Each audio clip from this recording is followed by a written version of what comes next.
It's until we unite that we're going to see that our problems affect us equally. It's until we unite that we're going to see that we are an asset to each other and not a liability. It's until we unite that we are going to see that we are more similar than different. So it is national unity that I want to focus on. But we cannot unite when we don't understand what the cause of our division was, what the cause of this manufactured enmity was. And when I was speaking to the people of Apache yesterday, I told them that, for example, grew up being taught that the UPC people killed our people. I had the rare opportunity to read history and indeed to see, for example, on the 26th of December of 2004, Kaindo Tafire, who is Museveni's general, came out and said that actually during the Bush War in Luwero, they would put on UPC uniforms with the face of Dr. Obote and went to villages in Buganda to kill our people. And then later on, they would come and pretend like they are saving us. So, like Malcolm X taught us that if you are not careful, the media will make you hate the victims and praise the culprits. Now, this generation must know that if we know the truth, then we are going to come together. If we know the truth, we are going to be the healing generation. Our grandfathers are gone, our fathers and mothers are gone. We are here, we are the elders today. We are the generation to decide where our children are going to go. We want our children to go into the direction of national unity and reconciliation. We want our posterity, the next generation, to go to the line of truth. Say to yourself, why Dr. Obo?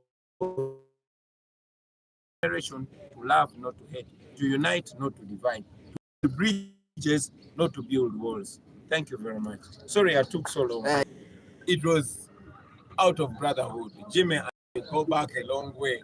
I was telling my friends here that he was the first person that listened to my song, Bad Man from Kamocha, way back before he went to parliament, before I was also in politics. So we had that conversation as us. Maybe God was planning it to reflect in the future. So here I was visiting my brother and I'd gone to salute the father of the nation. But again, like I spoke to him, I hope this outpours to the rest of us. This is supposed to be a symbol of unity, a symbol of brotherhood, a symbol of national reconciliation and unification. Yeah. Since you started your campaigns, has it been smooth? And do you expect the campaign to be smooth to the end without hindrance? Well, I cannot say it has been entirely smooth because a few times we've had roads blocked on us and we've been diverted to long routes, thereby reaching our venues late. But as we've all seen, it has been way less violent, way less brutal. We have not lost anybody. The police has not shot tear gas to us yet. They've not shot our people. They've not run over our people, save for only the 3 people that were knocked by the police cars in Busunju. But other than that, I must say, by and large, it has been smooth. You know, we expected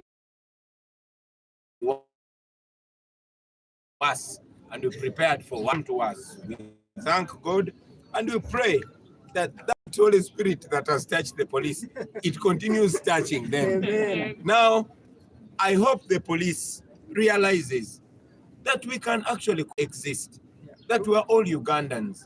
I hope they realize that they can do their noble duty as citizens of Uganda.